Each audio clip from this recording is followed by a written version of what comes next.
So how do you operate wipers in the Ford F-150 2015-2020?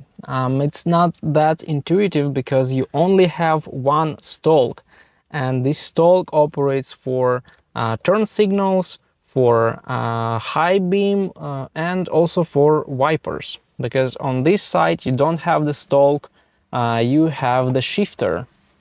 And the wipers are operated by this knob, so the end of this stalk. And you will have several positions of the wipers. The latest position, so the highest one, is the fastest.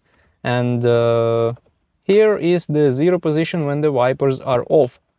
This car doesn't have the automatic mode for the wipers, just has the manual. So you will need to choose the intensity of the wiper blades moving in your car. And also on this side of the stalk you have the button. The button, if you press it, will send some washer fluid on the windshield of your car. So this is quite simple how the wipers work in the F-150.